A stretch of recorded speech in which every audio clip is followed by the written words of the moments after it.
दोस्तों, आज मैं आपको गणेश भगवान की कहानी सुनाने जा रहे हैं। प्रेम से बोलिए गणेश भगवान की जय हो।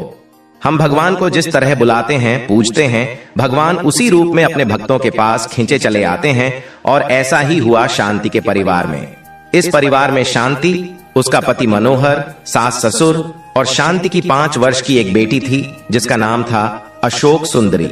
परिवार की चाहत थी बेटे की और जन्म हुआ एक बेटी की, जिसके कारण शांति को घर में ताने झेलना पड़ते थे। शांति गणेश भगवान को बहुत मानती थी। एक दिन अशोक सुंदरी ने अपनी माँ से तोतली आवाज में पूछा, माँ मेरा भाई कहाँ है? तो माँ ने कहा, अशोक सुंदरी, तुम्हें पता है अशोक सुंदरी किसका नाम है? वह तो गणेश भगवान की बहन का नाम है। तो तुम्हारे भाई कौन हुए? गणेश जी हुए। और अशोक सुंदरी के मन में यह बात बैठ गई। वह हर रक्षाबंधन पर गणेश भगवान की मूर्ति को राखी बांधती और गणेश भगवान को अपना भाई मानकर पूजने लगे। गणेश भगवान उसके लिए उसके भाई थे। और ऐसे ही समय बीतने लगा और माँ बेटी दोनों ही गणपति बप्पा का अनन्य भक्त बन गए। अब अशोक सुंदरी विवाह योग्य हो गई। उसका विवाह भी हो गया, पर समाज की विडंबना, उसका परिवार भी ज्यादा खुले विचारों वाला नहीं था। पर उसका पति योगेश बहुत समझदार था। समय समय पर योगेश को काम के सिलसिले में बाहर जाना पड़ता था। अशोक सुंदरी की सास चाहती थी कि उसके घर में पोते का जन्म हो। अशोक सुंदरी के विदाई के समय पर शांति ने एक सुंदर सा गणेश भगवान की मूर्ति अशोक सुंदरी को दिया था और कहा था, बेटी जब भी कोई परेशानी हो तो अपने भाई गणेश भगवान से कह देना, ये सब कुछ ठीक कर देंगे।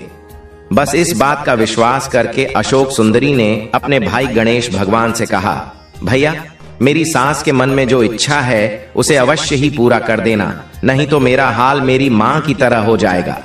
अशोक सुंदरी गर्व से हो गई और देखते ही देखते 9 माह का समय पूरा हो गया। एक दिन अचानक अशोक सुंदरी की तबीयत खराब हो गई और उसे अस्पताल ले जाने का समय नजदीक आ गया। संयोग, बस उस दिन योगेश घर पर नहीं था। उसकी सास उसे अस्पताल ले गई। वहीं पर अशोक सुंदरी ने एक बच्ची को जन्म दिया। बस अब क्या था, अशोक सुंदरी की सास की उम्मीद पर पानी फिर गया। वह स्वार्थ में इतनी अंधी हो गई थी कि भगवान का डर भी उसके मन से निकल गया। उधर अशोक सुंदरी मन ही मन गणेश भगवान से कह रही थी, मेरे भैया आपकी भांजी हुई है, आप इसकी रक्षा करना और उसको जल्दी से घर भेज देना। अशोक सुंदरी की सास तो अपने बेटे के आने के पहले ही अपनी बहू और अपनी पोती के लिए जाल बिछा चुकी थी।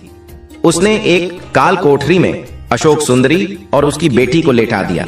कोठरी घर के पीछे ही थी और रात को मौका पाते ही कोठरी में आग लगा दी। अशोक सुंदरी जोर जोर से चिल्लाने लगी, भैया बचाओ, गणेश भैया बचाओ। और प्रभु भी कहां रुकने वाले थे।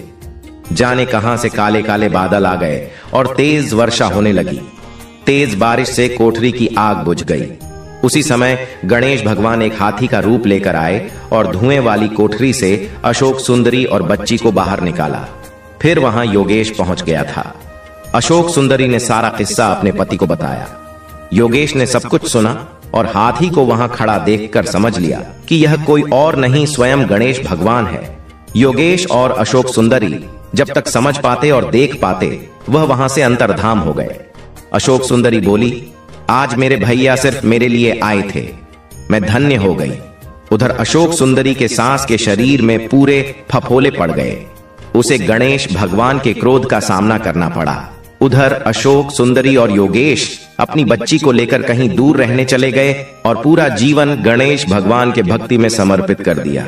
दोस्तों, जो कोई भगवान से रिश्ता जोड़ता है, प्रभु उसका साथ कभी नहीं छोड़ते और हमेशा हमेशा उसका साथ देते रहते हैं। प्रेम से गणेश भगवान की